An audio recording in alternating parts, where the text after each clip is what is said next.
everyone, welcome to episode number 43 of the Bill podcast, and today we'll be going through SQL, which is structured query language, which is used for a database. So anytime we're building an application that needs to manipulate data, well, SQL is the language to deal with relational type of database.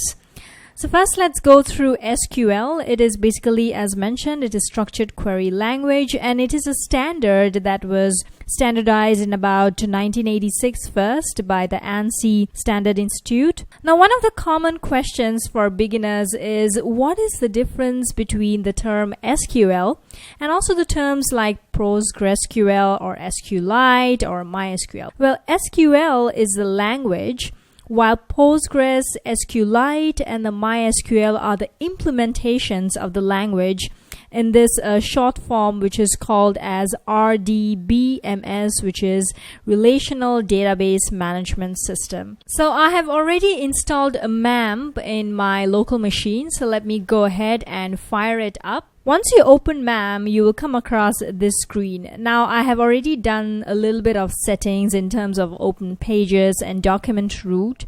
So don't be alarmed if you see something different from the default settings, but it should be really similar. And if you go through the previous episode, you should know how to do this stuff. So let me just start the servers. And notice here, Apache server will start, and so will the MySQL server. So this is what the opening page will look like. Welcome to MAMP.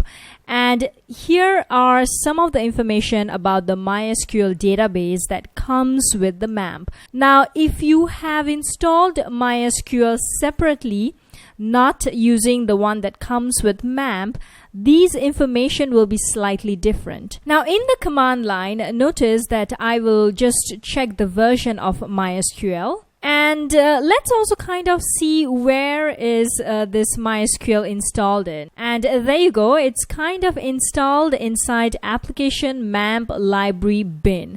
So this kind of tells you that I am using the MySQL version that comes with MAMP. So in order to log into MySQL, we just need to do MySQL-U, which is for user. For our case, it is root, and -password. And just as a note, this is exactly where we got the information from. So let me press enter, and it will ask you for the password, which is root in our case. And there you go. We are logged inside MySQL with a little bit different prompt. Now, two things. Firstly, if you do a command K, it will kind of clear the screen for you. And lastly, if you do quit, it will exit and it will come back to our command line. So let me go ahead and log into MySQL once again, and let's get started. So MySQL, or rather SQL, uses this sort of table structure to store our data. And ultimately, it also uses different tables to kind of relate to each other to make a relational database. So the very first thing we will do is to show all the databases. So I'll do show and databases. And I'll put this semicolon at the end of the line. And as you can see, these are some of the databases. Usually information schema, MySQL, and performance schema comes by default. These are the databases that are used by MySQL itself. And as you can see, I have two other databases. One is WordPress and one is WordPress for Build podcast. And of course, you might have more depending on the projects you're doing.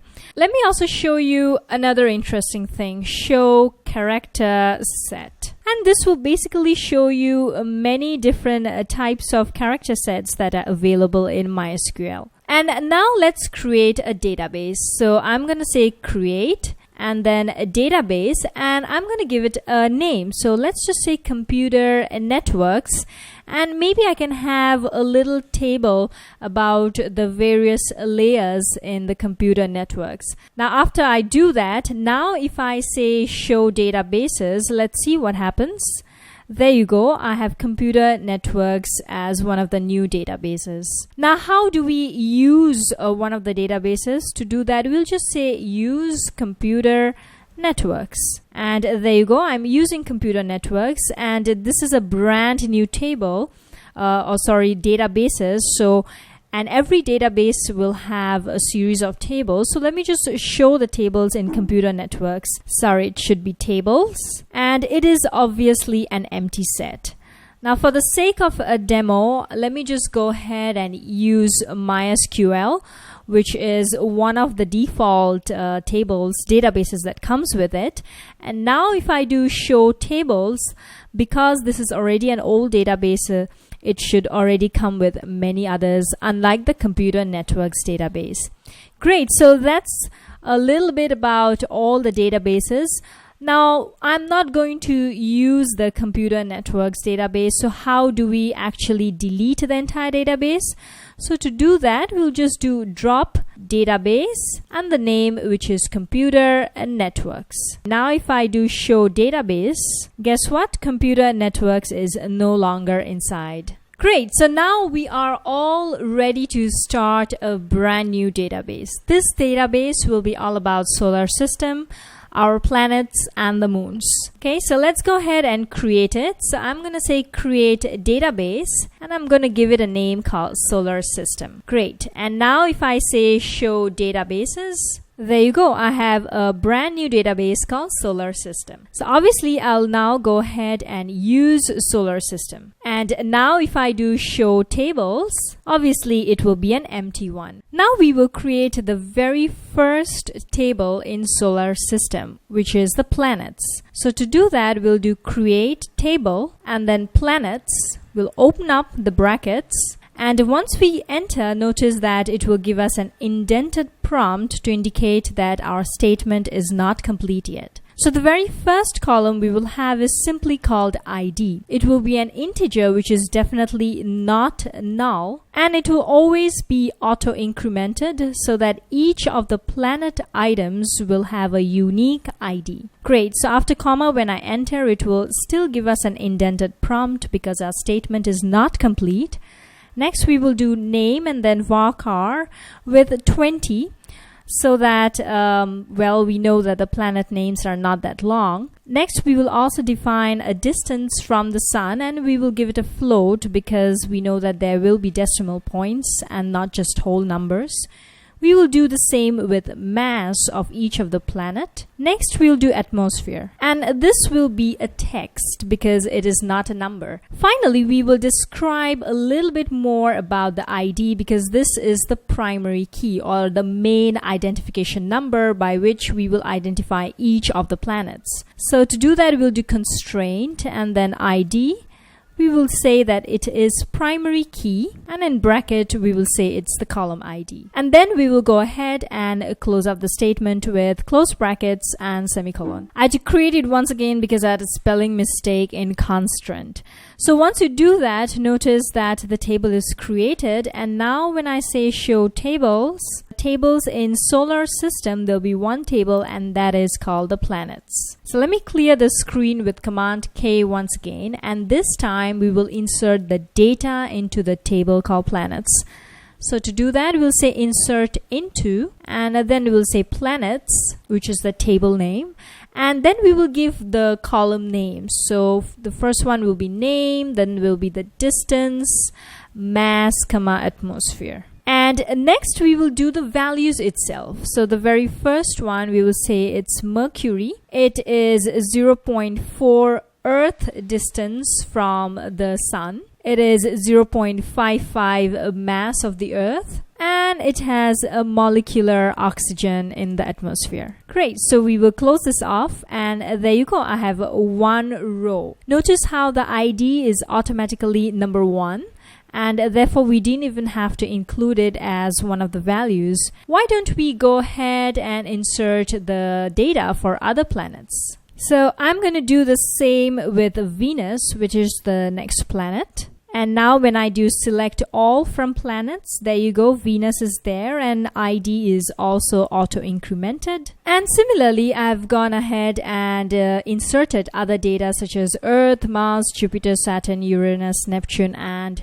Pluto. Yes, that's right. I've inserted 9 planets in the solar system. So just for the sake of demo, let's go ahead and select all from planets. And there you go. There's our nice, beautiful little table of the planets, nicely incremented by ID, the name, the distance, the mass, and the atmosphere. At this point, let's go ahead and use a little program called SQL Pro. This is a neat little program that allows us to look into our data, and this will typically be the start screen of SQL Pro. So you can give it a name, so I'll just call it Learning SQL.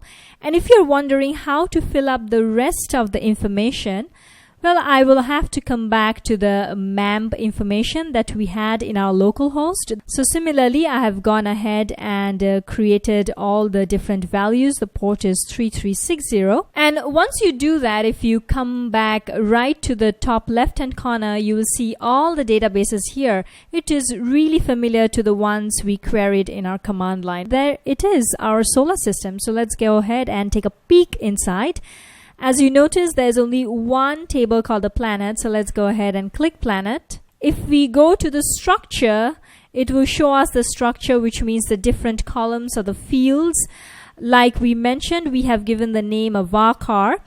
If you want to see this sort of structure in command line, let's come back to the command line. You can also do a describe and then planets. And there you go. It will also give you the structure of the table, which is exactly the same as the one we see in the SQL Pro. And then when we come to the contents, there you go. It's our familiar 9 solar system planets that we see. And of course, we can even go ahead and change them and update them. It's a little neat tool for us to visualize our entire database. So let's go back to the command line now, and I will clear the screen. At this point, you are obviously wondering, hey, Pluto is no longer a planet, isn't it? So how do we delete an entry from the planets table? So to do that, we'll do delete from planets, which is the table name, where name equals to Pluto. And now if I do select all from planets, notice here the Pluto is no longer here. Why don't we go ahead and create another table, and this time it will be called moons. So we'll create a table, call it the moons, and the very first one will be very simple, which will be the ID. It is definitely not null, and we will auto increment it. The next column will be the planet ID, which means to say each of the moon is actually belonging to a planet. So for this, we will call it planet underscore ID, and we will say integer, and it is definitely not null, because whenever we have a planet, it has to be associated from one of the planets inside the solar system. So each of the moon in the solar system belongs to a planet. So comma. Next, we will just give it a name for simplicity, and I'll just give it a varchar of 20. We will keep the table very simple. The very first constraint that we'll have is we will call it the moon with a primary key, and we will say the column name is ID. Now notice here, because the planet ID here has to be from 1 to 8, which means to say we need to build a relationship with the first table, that is the planets. So for this, we'll do constraint, and then we will give planet, which is a foreign key, and then I'll say foreign key, and inside the bracket I'll give the column name. For us, we have given it planet underscore ID, and then we will say references, and we will give the name of the table. So for us, in this case, it is the planets table right here.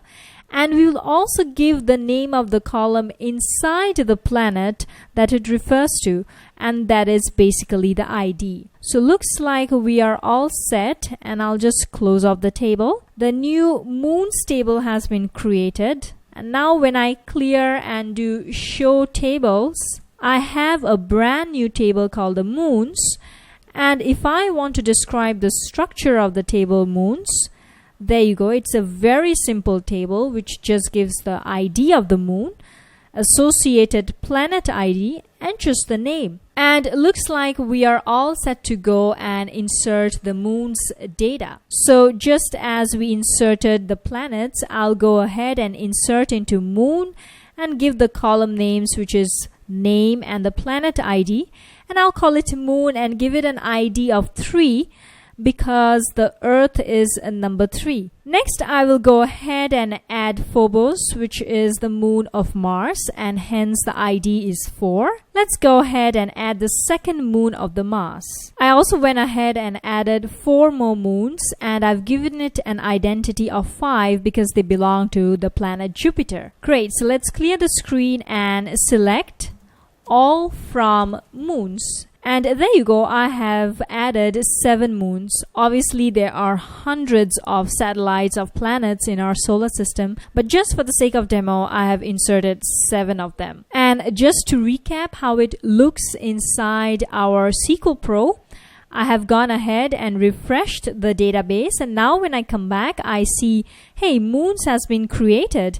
And do you see here there's a little arrow which kind of indicates that planet ID actually goes back to the planet table. Great, so now that we have 2 tables done, now it's a little bit a fun time to go ahead and query tables. Now to query table, I will be introducing this website called SQLfiddle.com. And from here, we will be inserting in some query statements right here on the right. I have already inserted the create table and the data statements here, including the delete planet Pluto, so that once we run the SQL, let me just put it in plain text, and I just did select all from planets and moon, it will give us all the data inserted inside our 2 tables. Now, of course, we could have done this in the command line interface itself, but just for the sake of demo, we are doing it in SQLfiddle.com because I find it really useful to sort of mock up some stuff through this website. So good, that was our simple query statement that we learned. Select all from planets and then the table name. Let's go ahead and create a little bit more complicated queries.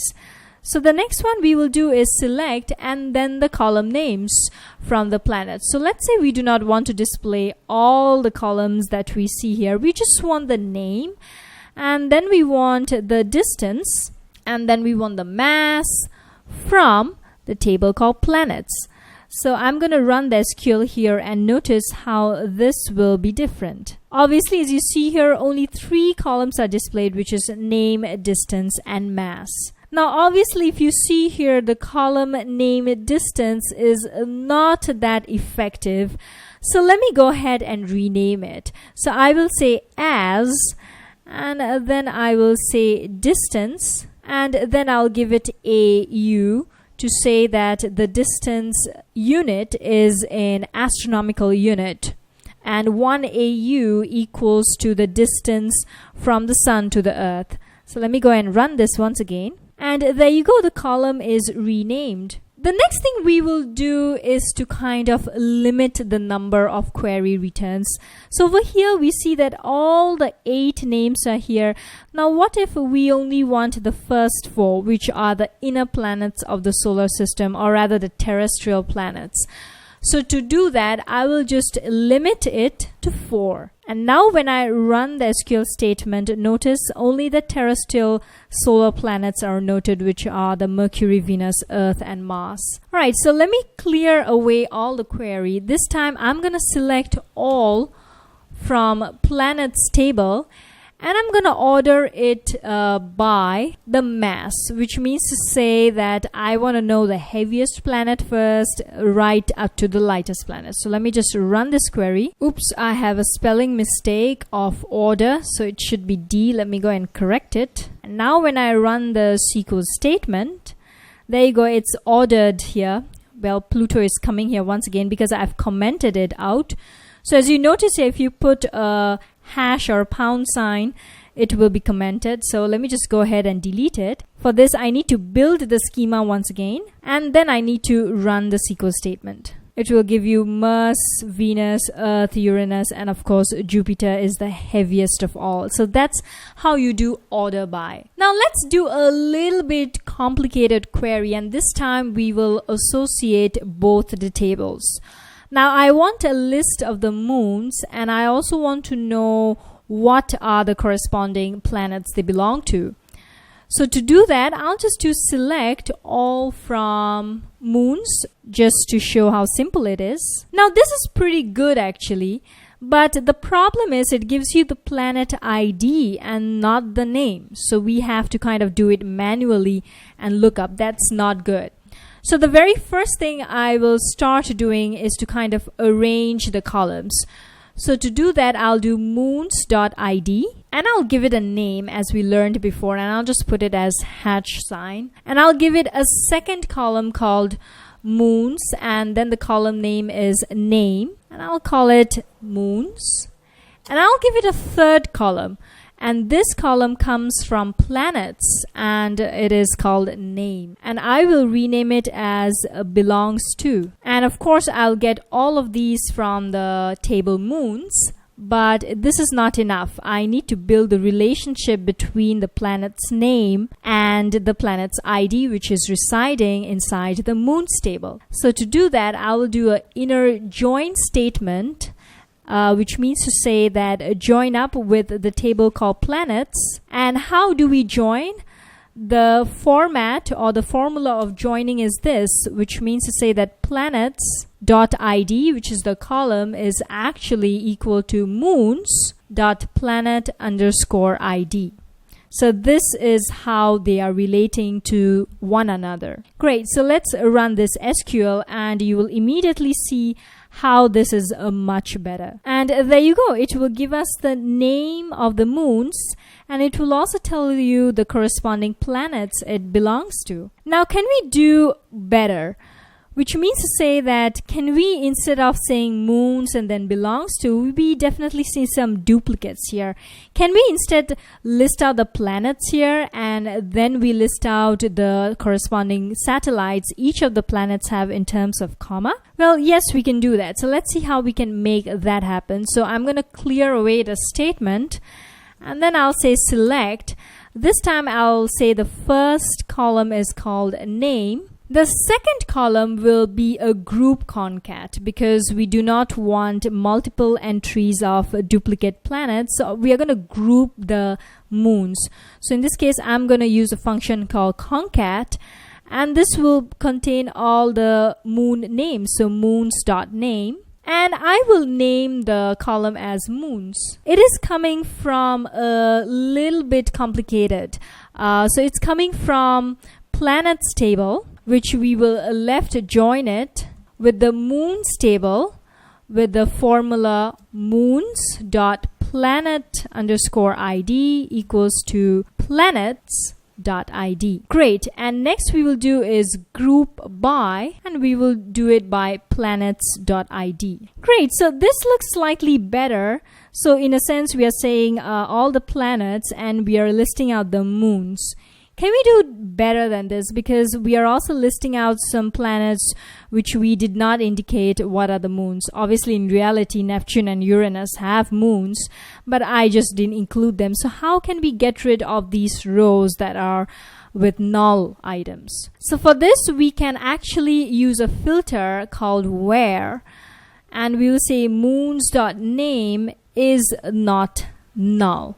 Let's try this and run the SQL statement. And there you go. We have all the planets with group concatenated the moon names. So that was a little bit about how to run SQL query statements, and you will have the database accordingly. So instead of having the entire database, we can query and filter it selectively. Now, this is not enough until we know how to kind of associate the database in our application. So in this episode, we will use two examples. One we will do with simple PHP. The second one we will do with Ruby using Sinatra as the framework. Now for PHP, it is really simple. All I'll do is copy and paste this really simple example, and I will come back to my folder where I will be connecting it to an Apache server and running it. So for my case, it will be learn.localhost. As you can see, it is completely empty as of now. So I will go to the folder and create a new file and call it index.php. And I will just copy and paste the entire code from the website given by the official php.net website. Alright, so now let's look at all the parameters we need to change. So that looks familiar, connecting, selecting database. And there you go, we have to name the MySQL host. So for us, it is actually localhost. So MySQL user, for us, it is root. And the password is also root. So that's the first change we need to make. Alright, so there you go, my database. So for us, it is a solar_system. And then similarly, it does some check, query from tables. So for us, it is actually, let's just for the simplicity, we will do planets. Great, and the rest of it is just kind of displaying all the tables. Next, I will go back to the website or the localhost server, and then I'll refresh it. And there you go, it is displaying the entire table of the planets. And of course, as we kind of echoed successfully. And if we look at the view source, yep, connected successfully. The table and all the table data is coming out right from the database. Let's go ahead and do the same thing with Sinatra. Now here is a great example on how to use the MySQL that is coming with the MAMP with our Ruby version. It seemed a little bit complicated, but this developer has very helpfully written down instructions, so I highly recommend you to go through it. It might take a little bit of time. Sinatra has a very simple example on how to use it with Active Record. Now, Active Record is an abstraction layer that works with the MySQL and communicates with the database for our Ruby applications. So let's go ahead and create this little application using Sinatra, and we will communicate with the MySQL database Solar system. So to do that, I am in an empty folder, and that is inside my desktop, which is completely empty as of now. So firstly, I'll create a new file called app.rb. And I will also create a new directory called views, and this is where we will kind of pull the data and display it with some HTML tags. And I'll also create a new file inside the views folder and call it index.erb for embedded Ruby. So let me first go to app.rb. The very first thing I'll do is require some of the Ruby gems. So there you go, I required the Ruby gem, the Sinatra, MySQL 2 and Active Record. Next, using Active Record, I will define some of the parameters. For example, the adapter is MySQL 2, the host name, the database name is Solar System, the username and password, it is root as we know of it. And then we also need to give a socket parameter. How do I know where to find this information from? Well, since I'm getting the MySQL from the MAMP installation, there you go, the socket location is right here. So I have just copied and pasted it here. Next, I will define a class and I will call it as planet. And this is actually coming from Active Record, and then I'll just simply end it. Define the root path. I will define a variable called planets, and this will basically be planet.all of them. And it will also be linked to a view, which is the ERB file called the index. Lastly, we just need to fire up the index.erb file. Let's go through a little loop. So for planet, in planets, the variable that we declared. And inside here, we will simply have a nice little paragraph. So we will give it the planet name at a distance with weight of, and let's end this.